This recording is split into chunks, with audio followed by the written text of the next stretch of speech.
If you're not seen and heard, you're not hired. You could be the most amazing, brilliant human to walk this planet, but if you're buried in your mom's basement, sitting there in the dark, thinking that somebody's going to knock on your door one day and go, "Where is Christine? We've been looking all over for her." No, you need to be seen. You need to be heard. So that means making those videos, doing those TikToks, getting on those shows, creating the podcast, writing those books, doing it, those workshops, free workshops and webinars, getting out there. The more you get out there, the more you're seen, the more you're heard, the more you're going to be hired. Step into the world of success with your brand amplified, the ultimate podcast designed to unravel the intricacies of thriving businesses. I'm your host, Annika Jackson, and I'm on a mission to uncover the stories, strategies, and secrets that have propelled entrepreneurs and business leaders to success. I am thrilled to have Christine Blosdale on the show today. Christine, you have done so many things in your career, and you truly are the expert authority coach and an expert authority in your own right. So I'm in your hometown. You are in Australia. I'm so jealous of that. I appreciate also you joining when the time zone difference, because I know that's not easy as well. So let's talk about your background and how you became the expert authority. Well, you know what? It's that long. I won't make it a long story, but let's just say I have this really unique gift, and I've had it since I was a kid. And I think it's when my mother, we grew up in Los Angeles, and my mom was a single mom raising me, not a lot of money. And when she would get ready to go to work, and she had to work back then, the jobs for women there wasn't a whole lot. And so when she would get ready for work, she would put on her makeup and she would put on a wig. This is back in the day. My mom was beautiful. She looked like Cher. Okay. Like people thought she was Cher.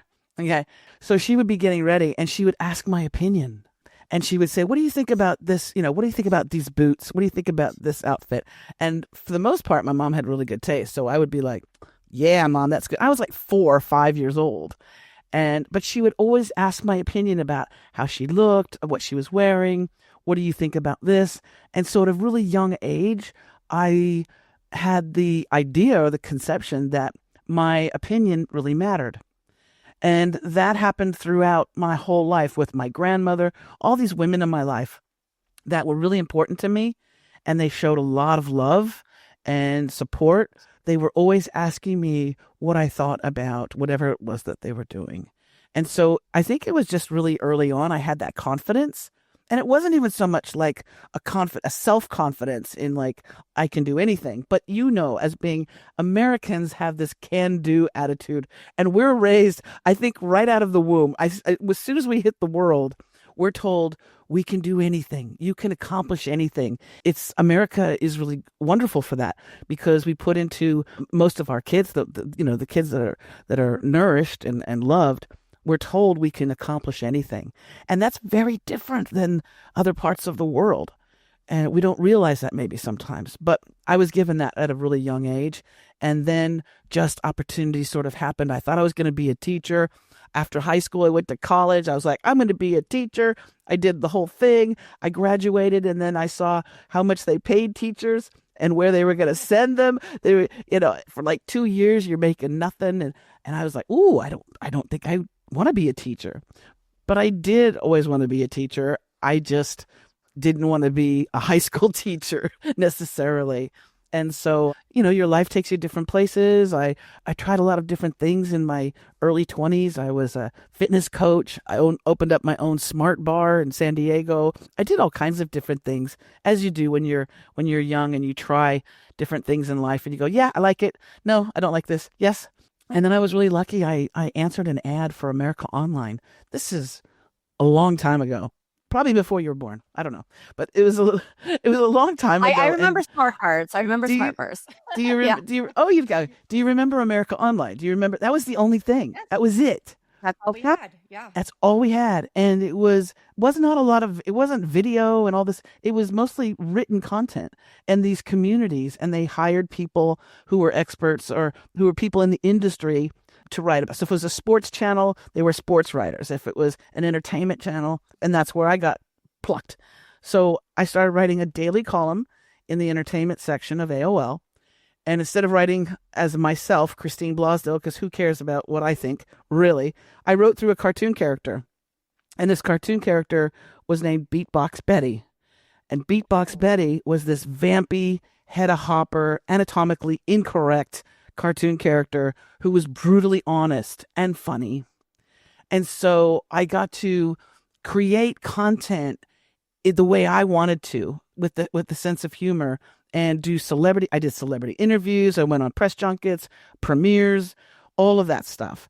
And I really got to hone in my craft on appealing to an audience. And this is my demographic. My editor said, Christine, you need to write for people that are on America Online members that are 8 to 80. And I was like, well, that's yeah.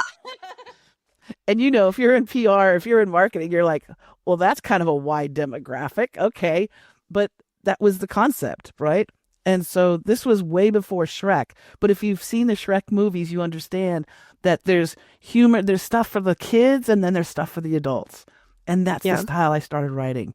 And really, that's where I really began. And then life led me to a radio career for 20 years, broadcasting in Los Angeles. Ooh. It was a wonderful opportunity to, again, hone in on what people want and the best ways that you can deliver that. And daily, I was doing shows and producing and hosting. So I had to really dial that in. That's that's how I became the expert authority coach. Yeah. Well, number one, I love the fact that you're surrounded by strong women who certainly had trials and tribulations, and it wasn't always easy, but they gave you confidence immediately. Like they made sure that you felt valued, that you were seen, that you were heard. Because I think that's something that we still struggle with today a lot of the time. And yeah, and I love the fact that you did so many different things. You tried on different hats, and they all led to who you are and your expertise today. Yes. And you're right. You have those ups and downs. You have those moments where you're maybe even questioning what you're doing. You're like, well, why am I here? And really with America Online, I was doing that for a couple of years. And then 9/11 happened. And that was my big pivotal moment. I was like, what am I doing? Who cares what, Drew Barrymore is wearing or who Angelina Jolie is dating or in the scheme of things? Really? And I really was looking for something deeper. And as it is, life throws you something and it's like, oh, you're looking for something? Here's something. And I stumbled across, as you channel surfing, as you do in Los Angeles when you're stuck in traffic. I found this radio station and it was so unique, and it was not a lot of fear. It wasn't the same thing that corporate media was throwing at you. It was individuals just talking about what they thought was happening and their grasp on it from a very different viewpoint. And so I just went in there, walked in one day, and I said, I love what you're doing. I just want to be very grateful and thankful and say thank you to everybody. And they're like, you're not here to complain. You're here to actually thank us. I said, yeah. And boom, I walked in, started thanking people, volunteered for a couple weeks, and then got a job offer. And I was there for 20 years. Yeah. Yeah. How incredible that a career can come out of just being kind to others and being willing to share your thoughts and appreciate them for what they're bringing to the table. That's incredible. And I can see why you are the expert authority coach. And, radio, now you've transitioned to being a top 2% podcaster. You also are a 5-time bestseller. That's a lot on top of everything else you do, right? And you're a parent. And yeah. So how did the books come about? What prompted you to start that first book? Yeah. Well, and a lot of the my clients that I coach, they're experts in their field. And when it comes to the book question, because I'll bring it up with certain clients, I work intuitively, even though I'm not a psychic. I work intuitively where I'll see a book in there. I'm like, it's right there. You have a book already written. You just haven't done it yet. And they go, what are you talking about? But a lot of times people think it's too overwhelming. It's too hard. It's going to be, oh my gosh, I need to write a, novel. No, not at all. You don't need that. If you have any sort of content that you've created, and I tell people, I have 5 bestsellers, but I'm not a writer. And they go, excuse me? I said, I'm a talker. I speak for a living.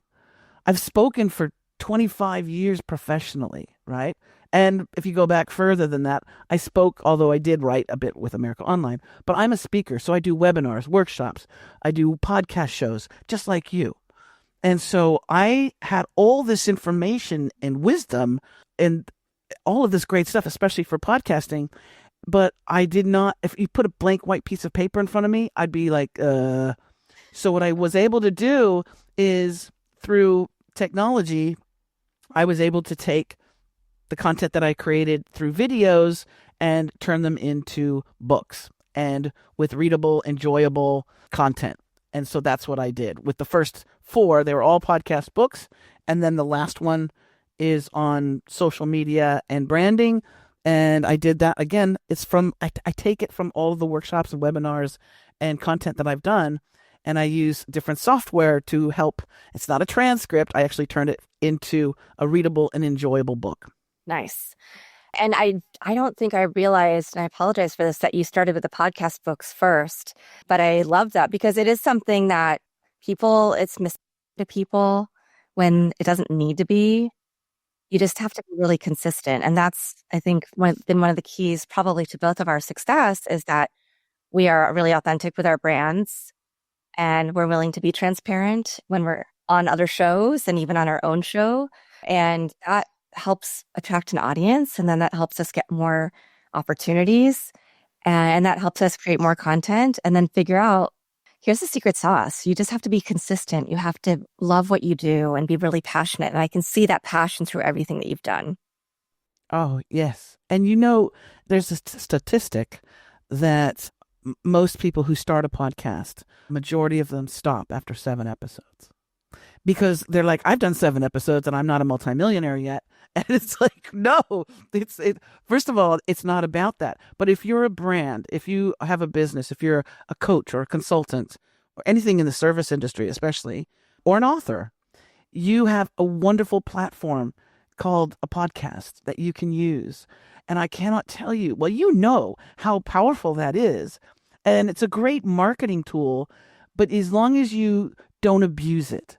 And Annika, you're a great example of that. You use it to bring people to your audience who are going to give your audience information, education, maybe motivate them or inspire them. And you're holding that space for it, which is very powerful. And some people, when they have a podcast, they start it and it's all about them. Me, my. And you'll drive people away. But after 7 episodes, it's just when you're getting started and you're getting in the flow of things. So if somebody has 7 episodes that they've created on podcast and they're thinking of giving up, both Annika and I are here to say, keep going. Yeah. Keep going. I always tell people, get 12 episodes done. So that way you have 12 weeks if you're weekly, 12 weeks of content, and then you have a little buffer. If you have something going on in your life or whatever situation, you can't record every week. At least, you have 3 months of content and you can keep going and you can record more during those, 90 days or whatever. Yeah. And you don't have to. And here's the thing for those people that are thinking about creating a podcast. And I've worked with clients from all over the world on this. I tell them, you do have to commit to at least those 12 episodes, but you don't have to like me, I've a podcast for 10 years.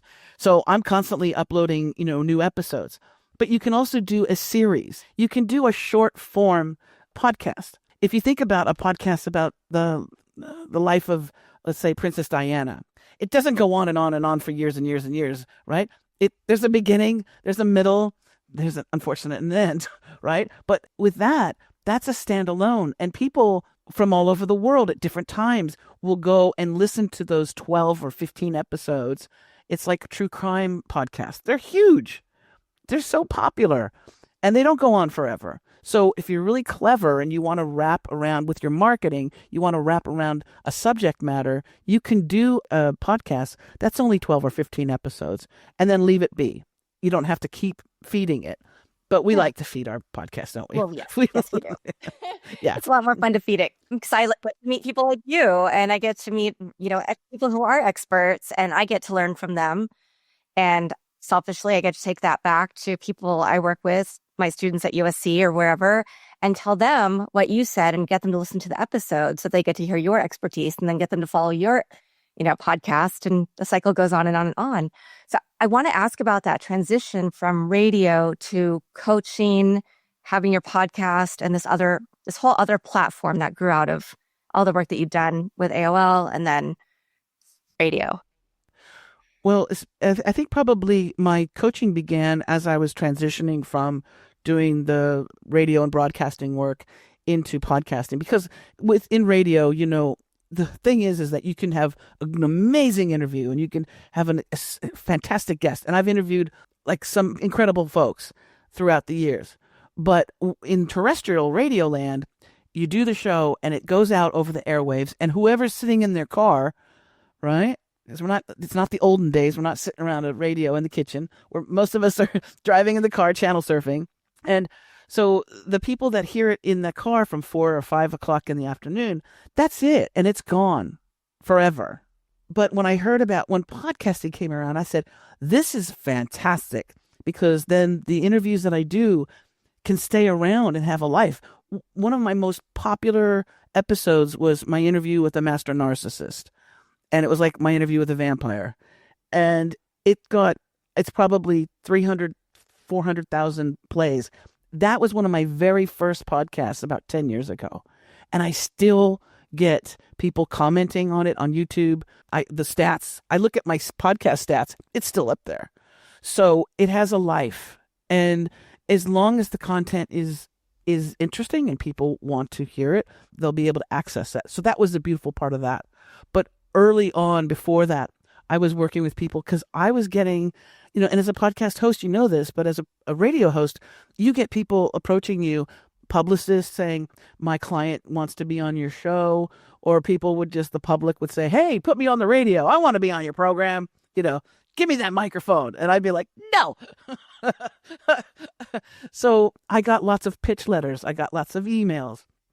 And I'll tell you, the majority of them would go in the delete, in the bin, because they were those things of, hey, I have lots to say and I want to be on your show. Okay, that's great. But, that they're How are you serving the audience? Going back to your thing about, it's not about us. It's not the me show. And no, yeah, it's about what you can give the audience. And so I would tell the ones that I thought had something in there, I would say, look, this is what I need from you. I need a media kit or a press kit. I need to know what other shows you've been on. I need to see if you've been interviewed, send me a recording of it, or send me a YouTube video of it. If you've written a book, even better, because when you've written a book, and if it's a bestseller, fantastic. But when you have a book, that's something for me as a host, podcast host or radio host, to look at and to see and to get an idea of who you are. I also know that you have good follow-through skills, right? So if I book you to do a live show, so those things I was helping some publicists with their clients going, let's get this dialed in a bit. If you want to pitch them if you want them to get media coverage, you need to have these things. And so I started rather early with that. And then just started booking, individual clients, and loved it. I love working with people, and especially in the beginning when they're just kind of raw to being interviewed. We try and work on their messaging and what they want to get out. Thank you for that service. Because I've had a couple people on recently. I didn't release their episodes. There have been some that I've released that I was not sure if I wanted to, quite honestly.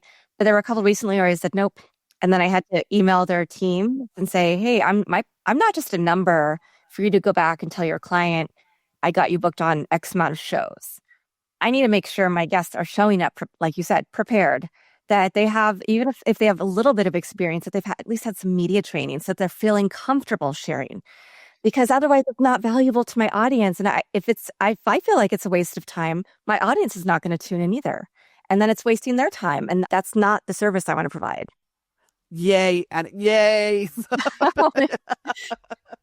And there's a few times that you kind of get things, you think it's going to be a great guest, or you think, they look good on paper, and then you have them on and they're doing the 1 or 2 word answers to your questions. That's a long interview. That's a really long.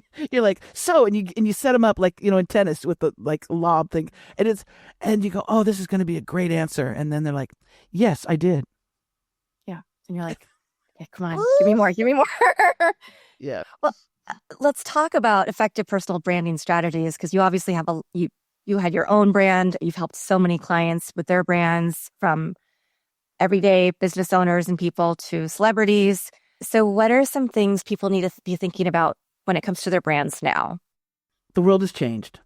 We can witness around us, society is changing. Hollywood is collapsing, political mechanisms, religion, all of that, right? And the days of perfectionism and Kardashian idolatry, whatever you want to say, is crumbling. We as a species are craving authenticity and connection. So this idea of being perfect and slick and I've got it all together type thing, you know what? It did well for a while, but now people are craving that authenticity and that relatability. So sometimes that might even be being vulnerable with your audience, or saying, I've done it before where I've done a workshop. I've gone through the whole thing. And then I said, oh my gosh, I didn't hit record. Now, this is somebody that I've done more recordings. I've done thousands of recordings, right? But I forgot to hit the record button. And I apologize to my people, especially the ones that weren't able to be there. But we're human. And when we show that we're human, there's that relatability, so that people go, she's going to understand me if I come to her with a problem, right? So that's really important, is to have that authenticity. The other thing is to realize that we all at sometimes, we can all suffer from imposter syndrome. So if you're working on your brand and you want to show up, that's something that you're going to have to deal with. And we deal with it in a lot of different ways. As a coach, I deal with it in a very direct manner. And that direct manner is, it's not about you, honey. Okay, we are sisters. It's not about you. It's about the audience that you say that you want to serve. So if you say in your coaching business, well, I want to help people get better results on social media, or I want to help people lose 10 pounds, whatever it is, get healthy. If that's your goal, then you need to get out of the way, and your brand needs to reflect that that's the goal, right? It's not about you. And when I really nail that down with clients who have imposter syndrome and they're afraid to show up, a lot of times they can let go of that. They can go, right, you know what? I'm actually here for the kids that I want to serve in my community, or for my client, the people that my potential clients, I really want to help them. So we try and get them out of the way. Then we just work on, having that killer headshot. You've got to have a great photo. If you're doing selfies, or you got these pictures from 10, 15 years ago, dump them, get rid of them, invest in a good photo session that doesn't cost you a lot of money. And that one good shot will open doors for you. You have no idea how that one photo can help you. So those are just a few things that I think people need to think about. There's more, but the basics. But no, I love this. And this leads me to ask you, what kind of clients, because it sounds like that you have a variety of clients. So is there a specific type, or is it just a specific feeling that you get knowing that this person truly is ready to shine? It's interesting, because I think the people that are attracted to me are many times folks either who have a business and they're not happy with the way it's going. They're not getting the attention. They need a rebrand or a refresh. And so I'll look at their digital footprint. I'll look at their website. I'll go, whoa, what's going on with this website? My whole thing is that you need to tell people right away when they go to your website, like above the fold right there, they need to know exactly what it is that you do. And I prefer to have people put video on there, video content on there, but they don't have to. But that's one thing. But there's also some people who they've had the 9 to 5, they had a job for many years, and they just have always wanted to have their own business. So they're just starting out. And those people are unique and wonderful. And I tend to, those are my babies, right? Those are my folks that I like to start off. And we start off with the basic branding. We start off with that photo. We start off with a media kit. We start off with them already being successful. And then they're going to fit into those shoes, if that makes sense. Yeah. Yeah. Yeah. I love that. And just thinking through, you mentioned going on my website earlier. I'm like, oh no, that's not a good representation because No, it's good. oh, well, thank you. But it's funny because I feel like sometimes when I mean, your website's amazing, but sometimes we also forget to take care of our own website, our own social media, our own stuff because we're busy trying to help other people get their messages out as well. And I've had people say, send me free analysis unasked for of my website and say, well, it's not showing off the things that you're doing. It's just showing your podcast. I'm like, yeah, that's all I want right now. And like, if somebody wants, like, if people know what I do, then the right people will find me. But I don't need to overwhelm myself because I'm also a single mom and I teach grad school and I'm going to grad school and I work for a nonprofit and on and on and on and on. So I don't need to, it's a good situation to be in where I'm not having to go, oh my gosh, why don't I have 20 more clients coming my door today? But you know what? You're in your zone and you know where you want to point people to. And that's the thing. That's a big thing that a lot of beginners and people who even want to do a refresh on their brand that they miss because they're like, I do a little of this, I do that, I do everything. And they're spread all over the place. If you're able to actually really hone in and you're sending people to that one place that you want, that's why your podcast is so popular. That's why it's rated so highly, is because you put that focus on it. And now from that, like I said, Annika, you're sitting on a bunch of bestsellers. You know that, right? Yeah, we're gonna have to talk about content that for days. Yes, I do, and I have many ideas. So we'll have some conversations. 100%, 100%. So budgeting, I do a lot of talks still for groups where it is people who want to get on stage more, they want to speak, and I'll talk about some of the tools that I love, like featured.com. I've been lucky enough to have, be in 3 articles from Featured in the past probably 3 weeks, and I have the freemium version. I talk about sourced by, I talk about quoted, I talk about HARO and source of sources, and these things that people can do to kind of figure out what journalists are looking for and position themselves as an expert. And yeah, it does take a little time, but I'd love to hear some of your tips also for people who want to make an impact. They don't have a lot of money. Obviously, they're going to go get their headshot. They're going to make sure their website, their media kit is up to snuff and spend money on the important things. But what are some other things that people can do who are listening that might be a little out of the box or, things we haven't mentioned? I think talking to someone who is a professional, either a mentor that they know, that they respect, or a coach that they're able to. I have a free strategy call with folks so that they're able to have half an hour with me and they go, this is, blah, this is what I do. This is who I am. Where do I go? And I love that time with them because I can at least point them in a direction of, where to start, because everybody's different. I have an 82-year-old client, and she wants to do speaking, and she's got a life story that is insane. It is so worthy of having a speaking career. Now at 82, she's beginning her speaking career, right?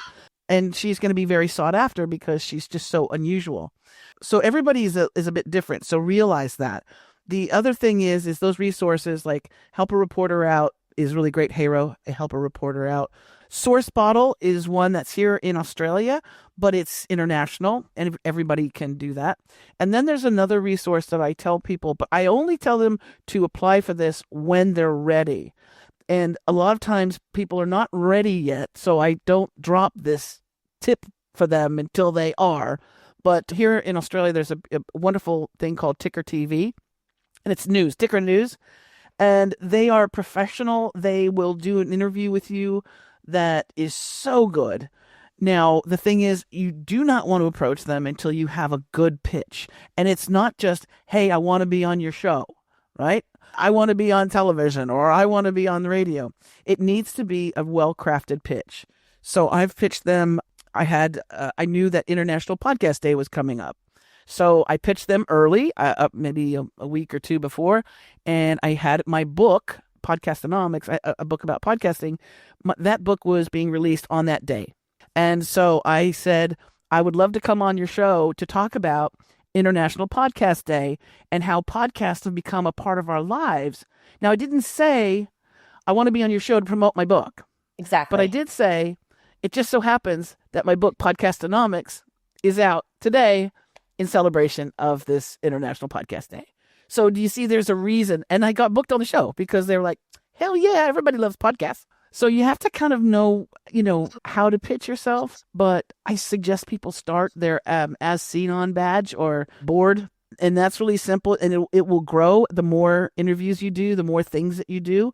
And that's just a simple thing you can create in Canva, as seen on. And if you get on Ticker, you're going to get their little icon, their logo. You're going to put that on there. I've been on so many different things. I have my America Online logo is on mine. Pacifica Radio is on there. I think MSN is on there. ABC, because all these different affiliates, all these different networks, they have affiliates. And so anything you can get on there, if you've written an article or you appeared as a guest in a columnist quoted you in a magazine, put that Mhm. magazine name on there, right? So you're going to build out that as seen on. That's what gets you booked. That's what gets you in the door. That's such great advice. I've been thinking about Source Bottle recently, and I was like, there's this show that I had a couple when I had my big PR firm. I got a couple of people on Ticker TV and Ticker News, and I completely forgot about that. So I'm gonna have to look that up again and They're so start. lovely. They Yeah. really treat you really, really well. They're very professional. I like them a lot. So I have a couple questions. What would you consider your pivotal moment? Because you've had so many, but now obviously you also moved to Australia. So, you know, is there one thing that stands out for you in your journey? I think and so many of us went through so much with COVID. I think with COVID, we learned too that you need to be nimble and you need to be able to pivot, right? So when that happened, a lot of people were either became unemployed or they couldn't go to work or underemployed. And the stress of all of that, even though it was a very stressful time, it was a whole huge renaissance of especially women creating their own business because they were like, hell, I want to have my own thing. I won't fire myself, right? I want to have my own thing because we found that we didn't have anything. So I think that was a really pivotal moment that I saw where women especially, were creating their own businesses and they were all upskilling. So I was very busy at that time. Even though I moved here to Australia and all my clients were in America, the beauty of the internet and, Zoom, I was able to be with my clients and there was like, we weren't skipping a beat, but I got a lot of new people because they were looking to upskill and looking for platforms that they could podcasts and things like that. So I think that was probably one of the most pivotal moments.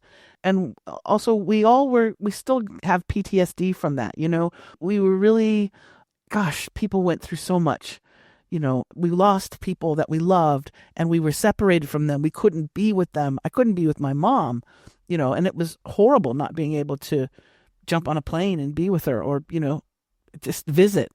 So I think we have to acknowledge that and say, damn, we did a lot through very stressful times and give ourselves a little pat on the back because that was nuts. It was really nuts.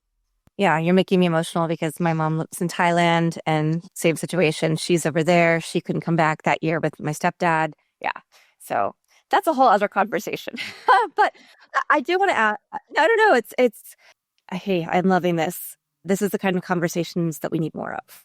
I want to ask about podcastonomics because I think that's something that going back to the beginning of our conversation, I have people that I know who are like, I'm going to start podcasting because you do it and you're successful and it looks like it's easy and I'm going to make money right away. I'm like, no, no, no.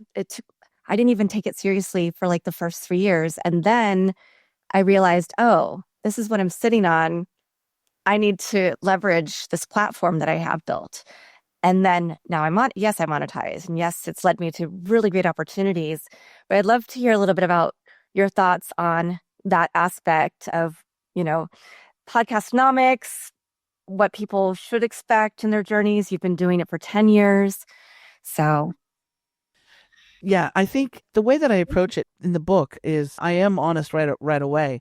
Unless you're Joe Rogan or, a Russell Brand where you have lots of capital and you can go on for 3 hours and everybody's riveted to your every single word you say. Most of us are starting from the get-go, right? And you need to have, of course, you need to have some basic, equipment. You need to have some things, some tools.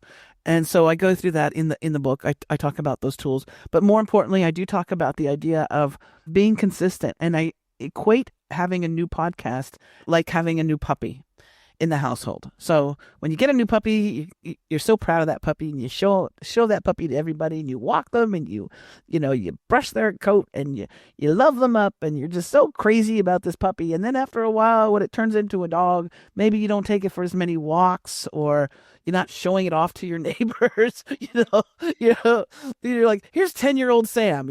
No, but in the beginning, we're so excited about it. And that's how it is when we get a podcast created. We're so excited about it. We share it on social media and we tell our, cousins, listen to the podcast.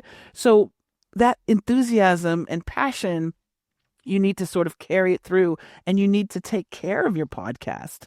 You know, like that puppy, beyond the puppy years, you need to take care of it. And so there's a lot of different things that you can do, and you're going to grow, you're going to learn, and you're going to get more comfortable, talking to people and all of that stuff. But just realize that it's a great marketing tool if you use it wisely. Use your power wisely, right? yeah, That's the yeah, most important thing. absolutely. And that's, it does take a while to get to the point of, at least for me, because I was like, oh, duh. Of course, I have this platform. I didn't even think about it like that. I just thought it was something fun I was doing, so I love talking to people. And so I didn't even think about trying to monetize it or trying to use it to leverage to start opening up other opportunities. And so that's one of the things I'm really passionate about, is helping other people understand how to take advantage of that from the beginning by being consistent, by realizing you're taking one step at a time. Don't think you're going to earn millions of dollars, the first episode, or you're going to get huge sponsors and everything's going to be kumbaya and paid for. But I have to tell you that I'm going to, because I have a course starting at USC this fall on podcasting for brand building. It's part of a master's program. Yes. And Oh I'm my God. making Podcastonomics one of the required readings. Wow. Oh my gosh. I am honored. That Because that's is, something people always, they don't know how to tackle it. And I know my way of tackling it, but I want them to hear from somebody else too, right? Not just the professor. uh, So, that is beautiful. That is wonderful. Thank you. And we want to keep it fun. And that's the style. That's the style. That's the style in all my books that I've written too, is that it's simple, easy, and fun. Because if it's simple, easy, and fun, you'll do it. Right. And those things that when we remember just starting off, it's just like riding a bike. When you first got your training wheels off, you weren't doing wheelies in the parking lot. You were kind of, struggling a little bit and maybe you even fell over. That's how it is even with podcasting. You might forget to hit record. It's okay, right? Don't beat yourself up. But there's so many things that you can do with a podcast. You could turn them into chapters in a book, the episodes, modules in a course. So if folks that are listening to this right now and they're getting that, like, kind of that recognition, the goosebumps, like, maybe I should try it, please do. You'll meet amazing people. I'm so glad that I'm on this show right now because I just met Annika, and I know that we can go from here and we can work together and do collaborative things. There's so many things that you can do. It's a really, really wonderful tool, and just use it for good. yes, That's all please. I Yes, say. please. You have a quiz that's Yeah. on your website. Can you talk a little bit about that? Yes. So a lot of times people say, well, expert authority, person, how's my expert authority stack up? And I say, you could take this quiz. It's absolutely free. There's 10 questions, and these are questions that you should be asking yourself anyway. It doesn't matter what industry you're in. It doesn't matter what niche you have. If you want to rate or scale, basically you want to look at your expert authority-ness, you can take the quiz. And there's simple questions like, even, if you were to Google yourself right now, what would show up? Would there be tons and tons and tons of links? Or would there be a smattering here and there? Maybe your social media page might show up. So these are all questions that you need to and answer honestly, and then you get a rating at the end to see where you are, and then to see if you want to move up the scale. We also, of course, I offer an opportunity for people to work with me, but they can have a free strategy session, and we can work on ways that we can improve their expert authority. And it's absolutely free. Yeah, expertauthorityquiz.com is the link. Perfect. I love it. I also love this simple, easy, fun. That should be everybody's mantra all the time, I think. Absolutely. Absolutely. That's how I learn, if it's something that's really complicated, and if it is kind of a big complicated thing, I like to take it and niche it down to make it easier for my students, my clients to understand. And as a professor, you know that as well, that if it's something that's very complex and only a few people are going to get it, that doesn't help you out. So if you're able to kind of maybe even use analogies or break it down so it's simpler for people to digest, then they'll be more successful. Okay. My last question, Christine. You gave us your mantra of simple, easy, fun, but do you have another one, a quote, a poem, a verse, a family motto, just some other words that continue to inspire you to bring your whole self to everything that you do? My whole mantra, and this is for my business and what I try and give all of my clients, the people that I work with, it's on the bottom of every single page on my website. If you scroll all the way to the very bottom, it says, if you're not seen and heard, you're not hired. So I'll say that again. If you're not seen and heard, you're not hired.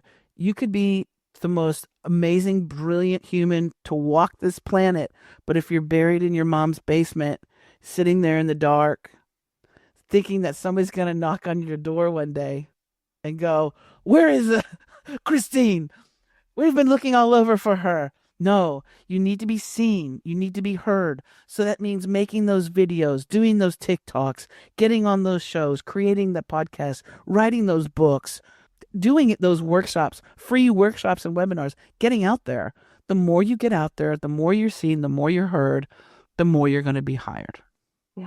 I can't even say anything because that's just a big yes for me. And I am looking at your website and it is right there. So this has been such a fun and refreshing conversation. We're recording this, by the way, on a Sunday in California, Monday morning in Australia. And I can't even tell you how much more excited I am now about the week ahead, and just I'm so inspired. So thank you, Christine. Gosh, thank you, Annika. You've inspired me as well. Oh, Absolutely. Yes, love it.